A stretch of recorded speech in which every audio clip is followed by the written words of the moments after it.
Agora sim, gravando. Então, eu estava falando sobre... Só um resumo rapidinho, agora que eu comecei a gravar, né? Estava falando sobre a igreja, e que a igreja ela começa após a morte e ressurreição de Cristo, quando os apóstolos saem pelo mundo pregando o evangelho. Eles inicialmente vão, Paulo especificamente, ele menciona muitas vezes a sinagoga, então ele fala que ele chegou na cidade, foi até uma sinagoga, e lá na sinagoga ele fala sobre Jesus. Mas aí, durante essa pregação de Paulo nas sinagogas, alguns judeus se convertem, alguns judeus entendem que o que ele está pregando ali é realmente o Cristo.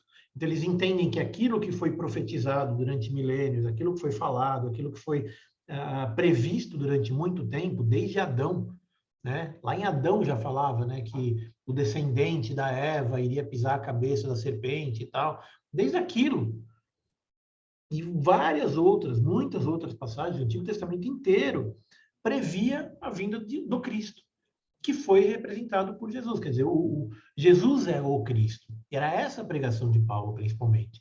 Né? Jesus, quando veio, falou, eis que vos é chegado o reino de Deus.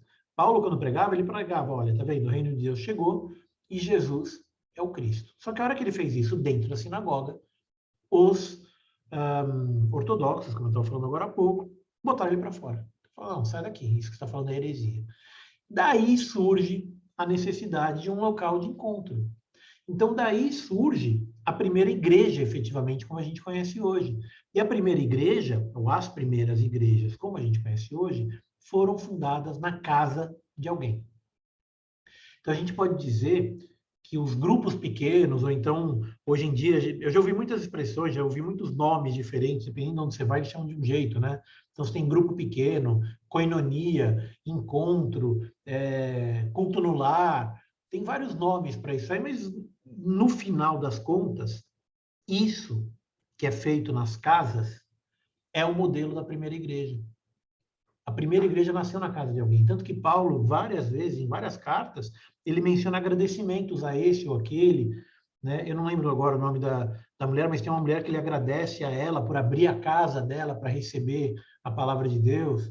Né? Quando ele estava na prisão, que ele foi liberto, o próprio carcereiro abriu a casa dele para receber e ele pregou e as pessoas foram convertidas e veio o Espírito Santo, aquela coisa toda. Quando Jesus morre, assim que ele morre, antes dos apóstolos saberem da ressurreição, eles estavam orando na casa de alguém, né? Não especifica qual casa, eu não lembro agora qual casa, mas eles estavam na casa de alguém orando.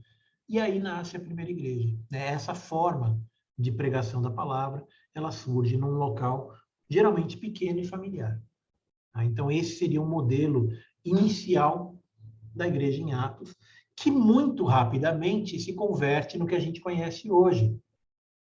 Então, a gente pode dizer que hoje a gente fala, eu vou à igreja, como se a igreja fosse um local físico. Realmente, eu vou até lá e é lá que eu me encontro, é lá que eu faço a minha adoração, é lá que eu tenho a minha comunhão com os irmãos, é lá que é uma casa de reunião, uma casa de congregação. E daí o nome. O termo eclésia, do grego, né? O termo igreja, do termo eclésia, significa local de encontro. E era originalmente chamado assim, não para culto religioso. Eclésia era tipo uma praça central da cidade, onde eles se juntavam para discutir questões políticas, para tomar decisões sobre rumos da cidade, para comércio. Era ali, era um local de encontro, era uma praça. Isso era uma eclésia, eclesia ou eclésia. Acho que é eclesia, eu não lembro onde eu aceito. Mas essa, quer ver, deixa eu até projetar aqui, porque eu tenho isso anotado aqui.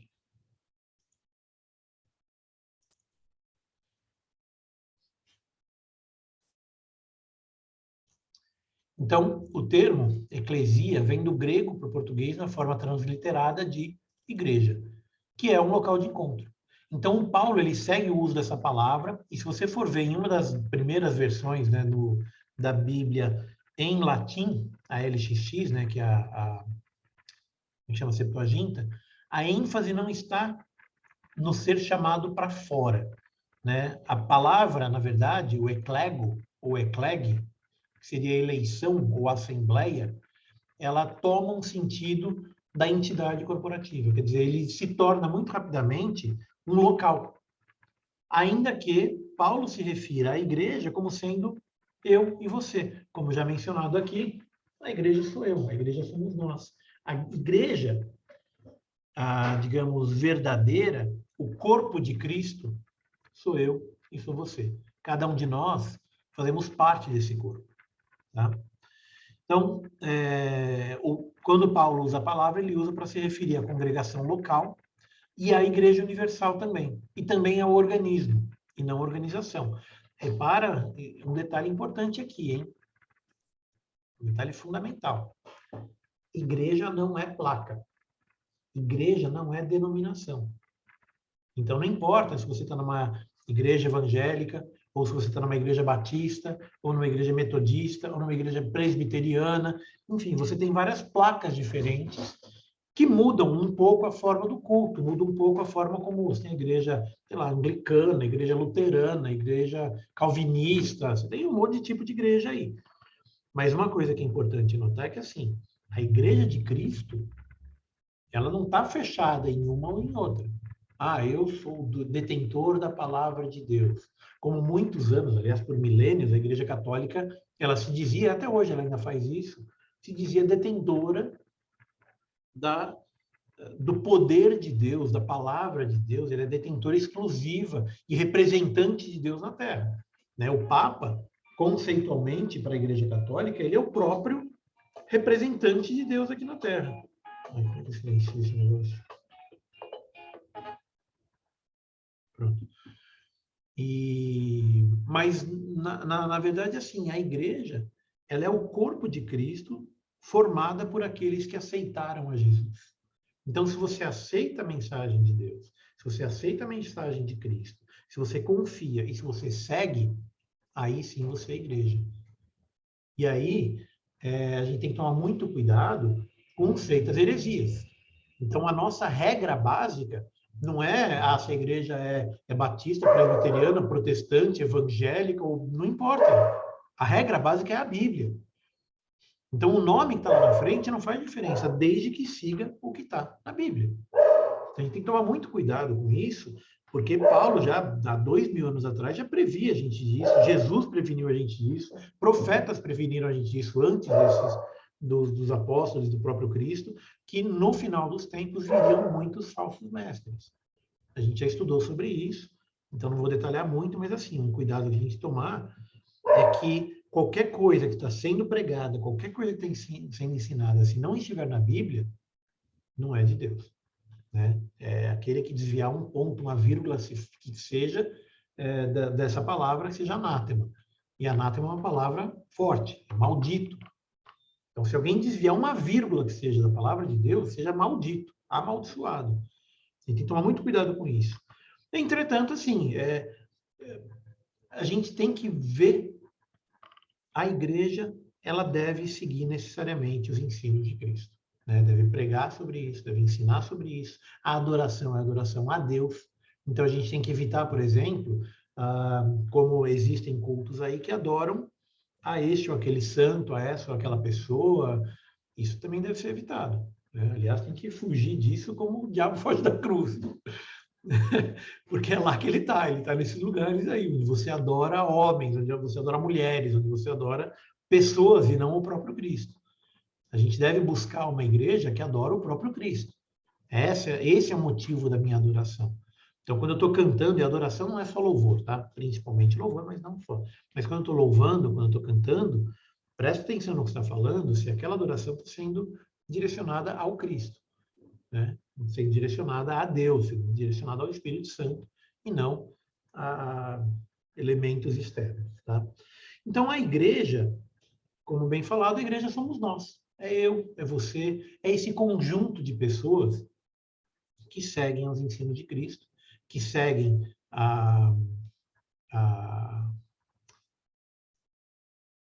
que seguem a doutrina, vamos colocar dessa forma, que eu não gosto muito dessa palavra, mas que seguem a doutrina bíblica, o que está na Bíblia. Tá? Então, falei um pouco da formação da igreja, falei um pouco do significado da palavra, e aí, uma coisa que eu esqueci mencionar só antes de a gente passar para o próximo slide é o seguinte: a igreja ela tem dois significados básicos, vamos dizer. Um que é um local, é o agora, é imediatamente, então é isso que eu falei, é eu, é você, é aquele prédio onde a gente se reúne, isso é a igreja. Então a igreja são as pessoas, a igreja ela pode ser o organismo, mas não a organização. Essa é a palavra, essa é a frase que eu estava explicando agora. Então, não é a organização. Então, eu não posso falar, por exemplo, que a Igreja Católica Apostólica Romana é a única igreja. Ou a Igreja Universal do Reino de Deus é a única igreja. Ou a Igreja Evangélica de Pinheiros é a única igreja, a única certa. Não, não é isso. A igreja certa é aquela que segue a palavra de Deus. E somos nós, somos pessoas, não é um prédio. Então, não é uma organização. Tá? Eu não posso dizer que fora dessa igreja não há Deus. O que eu posso dizer é fora de Cristo não há salvação. Mas não posso dizer que fora dessa igreja não tem salvação. Tá? Então, cuidado com isso. É uma distinção, é um detalhe, mas é um detalhe fundamental. Um detalhe vital. Então, ela tem esse significado local e ela tem um significado atemporal. A igreja ela tem um significado eterno. O significado eterno da igreja é que nós somos o corpo de Cristo. E, como tal, cada pedaço do corpo tem uma função. Cada pedaço do corpo faz uma coisa diferente. Não é todo mundo que é dedo, não é todo mundo que é ouvido, não é todo mundo que é nariz. Né? Esse trecho, inclusive, se não me engano, está em Coríntios, que ele fala sobre isso. Deixa eu ver se eu acho esse texto aí. A igreja é o corpo. Onde é que está esse texto?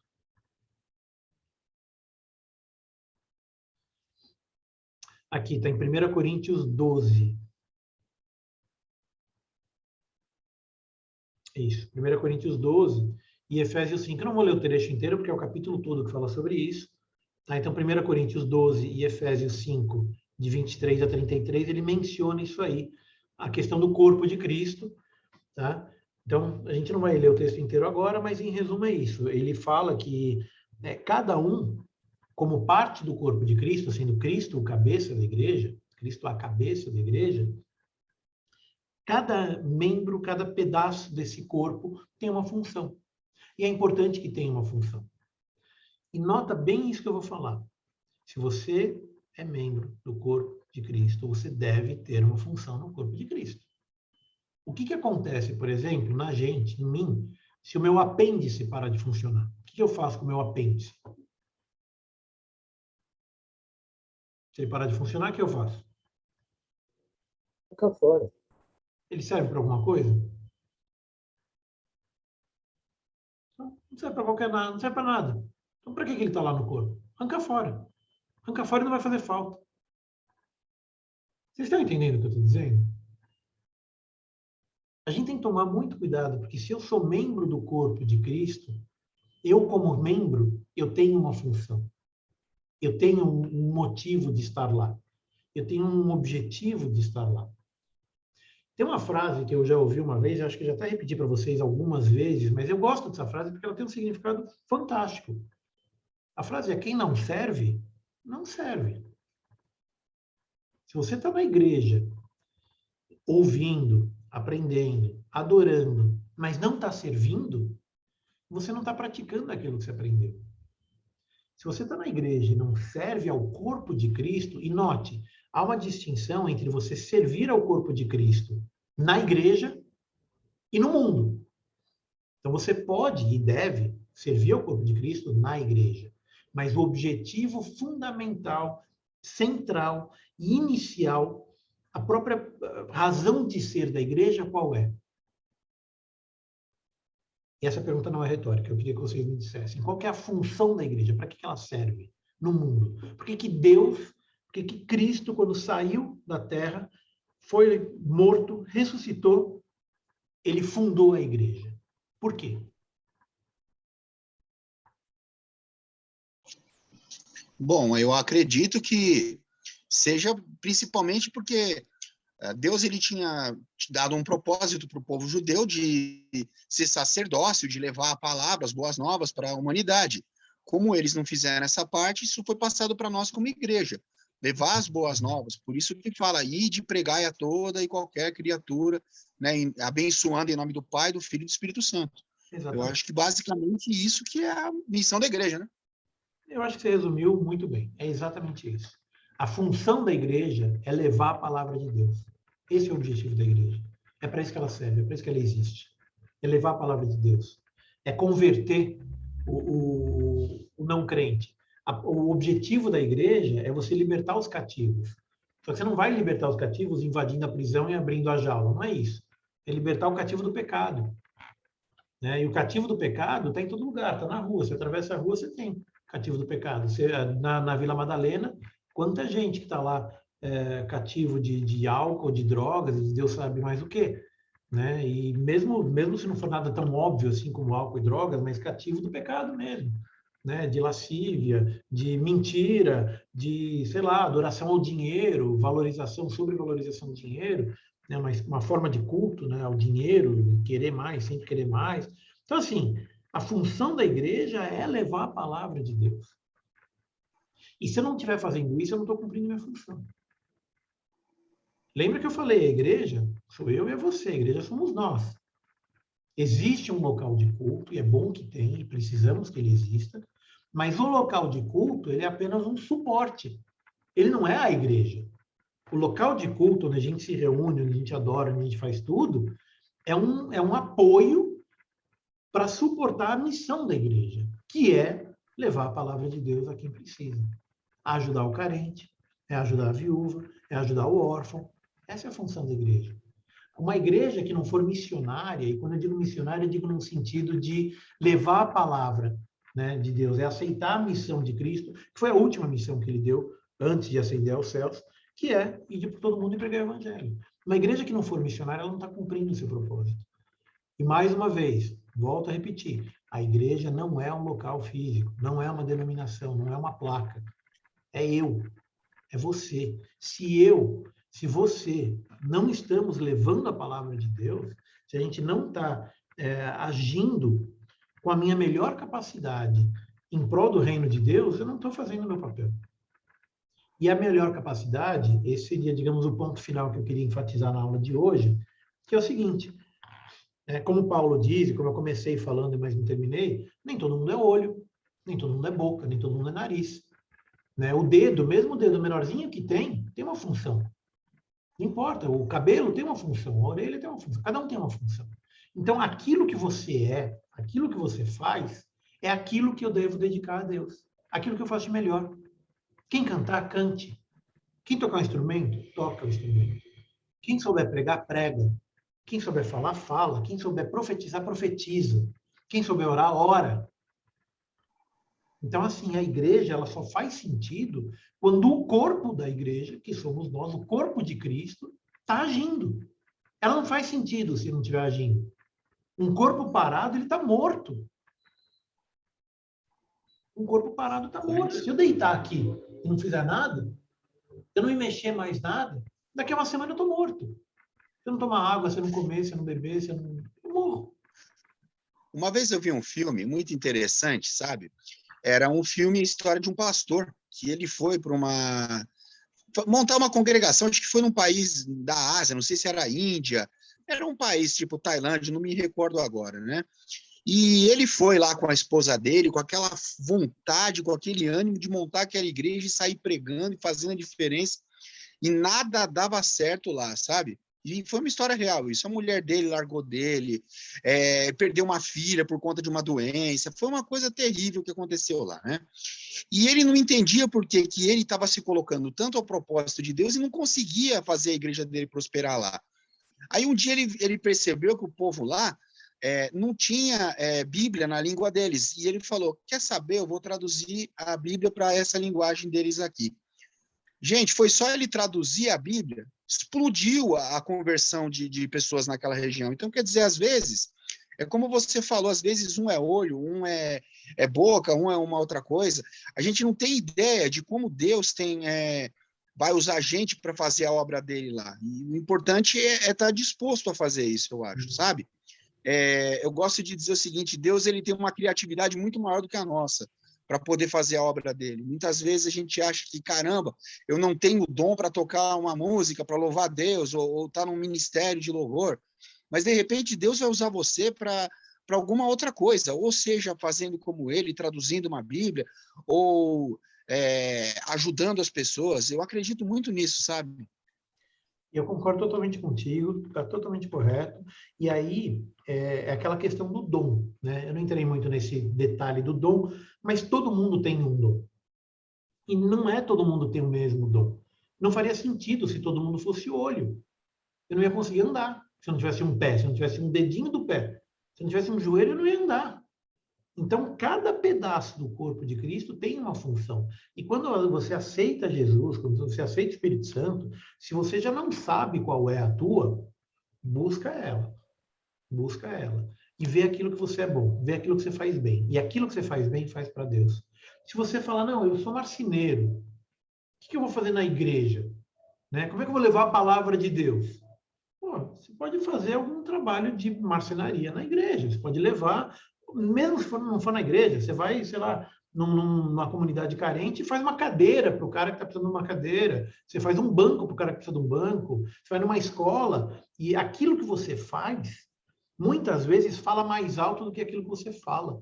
Mesmo que você não tenha o poder, o dom da palavra, mesmo que você não consiga pregar, aquela atuação fala alto. Entendeu? Se você, eu tenho dom de línguas no sentido de, eu aprendo fácil a falar espanhol, aprendo fácil a falar inglês, ensina. Ensina inglês, ensina espanhol, né? Traduz a Bíblia, que nem esse caso que o Rodrigo mencionou, traduz a Bíblia para um idioma que, sei lá, eu conheci uma vez um missionário e ele estava numa tribo indígena no meio da Amazônia. Ele veio era um acampamento, eu era adolescente, era um acampamento de adolescentes, né? E ele veio para pregar nesse acampamento, ficou só uma semana aqui em São Paulo e voltou para lá. Mas ele conta essa história, muito parecida com o que você falou, exceto que não tinha mulher, não tinha filho, não tinha nada. Mas ele foi para a tribo, ele falava, e ninguém estava nem aí. Eu falei, não, peraí, tá faltando uma Bíblia no idioma dos caras. Eu não lembro nem o nome do idioma, mas não era tupi, era uma vertente, uma variação do Yanomami, não sei do que.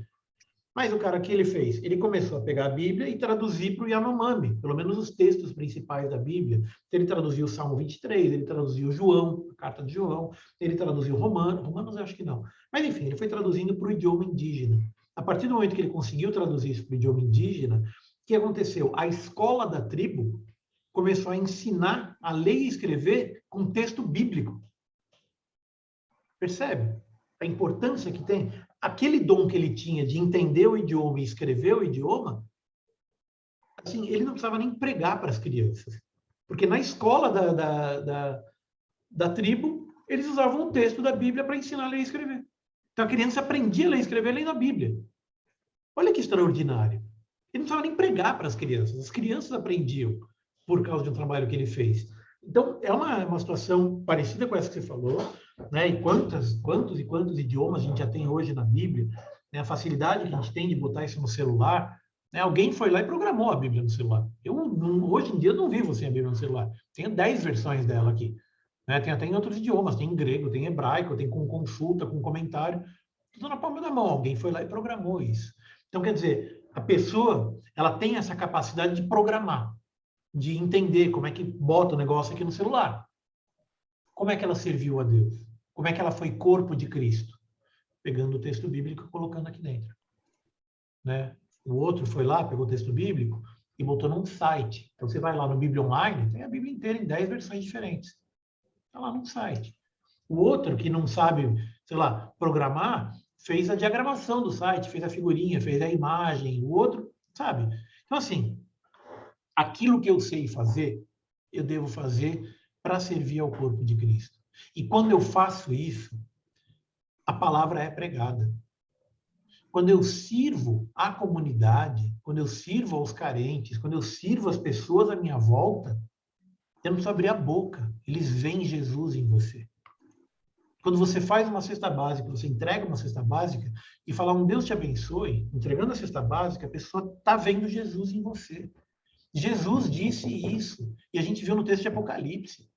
A gente viu isso. Jesus falou, olha, toda vez que você deu água para quem teve sede, toda vez que você foi visitar alguém no hospital, toda vez que você foi orar por alguém, toda vez que você foi cuidar da viúva, toda vez que você cuidou do órfão, era para mim que estava fazendo aquilo. É isso. Isso é o corpo de Cristo. Isso é a igreja. E ela só faz sentido quando tem essa ação. E ela só faz sentido quando eu sou e eu faço. Quando eu sou igreja, eu faço. Eu uso o meu dom, eu uso o meu talento, seja ele qual for, para servir ao reino. Se meu talento for limpar a mesa, você limpa a melhor mesa que você puder. Se meu talento for varrer o chão, você varre o chão e deixa ele brilhando. É para Deus. Se o meu talento for cozinhar, mas cozinha aquela comida maravilhosa. E quantas vezes que a gente já teve festa aí na igreja, que teve aquela comida deliciosa? Tem um monte de gente com esse talento aí em Pinheiros, né? Aqui em Santo André tem também. Aqui em Santo André, outro dia teve uma festa que o pessoal cozinhou aqui. Estava muito bom. Então, assim, quem sabe cozinhar, cozinha. Quem sabe limpar, limpa. Quem sabe cuidar, cuida. Quem sabe preparar, prepara. Quem sabe servir de segurança na porta, fica na porta. Esse é o ponto. O ponto é que a igreja não é o pastor Ricardo. Ele não é o dono da igreja. Ele não é o dono dessa igreja que é o pastor. É quando estou dando dinheiro, estou dando dinheiro para o Ricardo. Não é. Né? Tem esse dom também, né? Que inclusive é mencionado na Bíblia, o dom de oferta. É um dom também. A gente tem isso também. Então, quem pode dar bastante, dá bastante. Quem pode dar pouco, dá pouco. Mas, no conjunto, a obra é realizada, a obra é feita. Né? E a igreja não é uma pessoa, a igreja não é um prédio. A igreja somos nós, como bem falado aqui. E nós somos o templo do Espírito Santo. Esse templo, se ele estiver parado, cria teia. O Espírito Santo vai embora. Eu não sei se vai literalmente, mas, enfim, eu tenho que servir. Esse é meu ponto. Tá? Então, respondendo a primeira pergunta, quando eu abri a aula de hoje, o que é igreja? Ela é uma casa de adoração, está correto. Ela é uma casa de comunhão, está correto. Ela é uma casa de congregação, também está correto. Né? Ela serve para que nós tenhamos comunhão com os irmãos, que a gente possa adorar a Deus, para que a gente possa ouvir e aprender a palavra de Deus. Ninguém mencionou aqui, mas a igreja ela serve para curar também. Ela serve para me curar os dons as dores da alma e fisicamente. Então, quantos milagres a gente já viu acontecer, né? Quantos milagres a gente vê todos os dias acontecendo com cura física, cura do corpo e cura da alma. Isso é também uma função da igreja. Mas, assim, a resposta final é: a igreja somos nós. A igreja é o corpo de Cristo. E a gente deve servir cada um na sua especialidade, cada um no seu dom, cada um naquilo que sabe fazer, servir a Cristo por meio da igreja. Amém? Ficou claro? Alguém quer comentar alguma coisa? Alguma dúvida? Pastor, você quer completar alguma coisa? Eu deixei alguma coisa de fora aqui? Não, perfeito, maravilha. Então, tá bom. Pessoal, então, vamos fazer uma oração para encerrar? Pastor, você pode orar para a gente? Paizinho amado, louvado seja o teu nome, glorificado o teu nome, Senhor. Pai, porque nós temos sido muito abençoados pelo Senhor. Cada dia nós vemos o Senhor agir de uma maneira diferente. E cada dia o Senhor tem mostrado para nós o caminho, que a gente não erre, Senhor. Nós estamos vivendo um tempo tão difícil de igreja, Senhor. Falam tanto de igreja livre, igreja virtual, igreja isso, igreja aquilo. Mas, Deus, o que nós queremos é estar, Senhor, reunidos, não num lugar, num templo, mas como igreja do Senhor, como corpo de Cristo, fazendo, Deus, a tua obra, Senhor. Aquele lugar é necessário, porque nós precisamos, Senhor, desse treinamento, Pai, de convivermos com pessoas diferentes, mas com o mesmo propósito. Viver com as nossas diferenças, mas amar assim mesmo os nossos irmãos, Pai. Assim, preserva-nos, Deus, em amor, ensina-nos, Senhor, Pai, nesse treinamento, porque nós sabemos que ele é a nossa preparação para estar lá no céu. E ali será uma grande festa, toda a igreja do Senhor, todos aqueles que confessaram o nome de Jesus.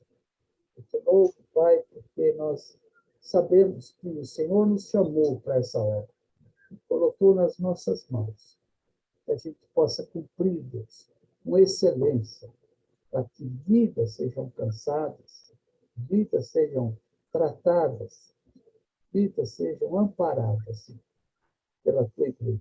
Obrigado pelas igrejas que glorificam o Senhor, que pregam a tua palavra. Que o Senhor abençoe a nossa igreja, ali em particular, Pai, naquele povo, para que todos, Pai, sejam despertados a usar os seus talentos, Pai, para fazer a tua obra. De novo, pela vida do servo, no Renato, abençoa, Senhor, continua abençoando e prosperando na sua caminhada. Assim, te agradeço por cada vida aqui hoje, e eu te agradeço em nome de Jesus. Amém. Amém. Amém. Deus abençoe, guarde e proteja e vamos ser igreja. Amém? Paz do Senhor a todos. Boa noite. Em paz. Paz. Deus abençoe. Boa noite, paz a todos.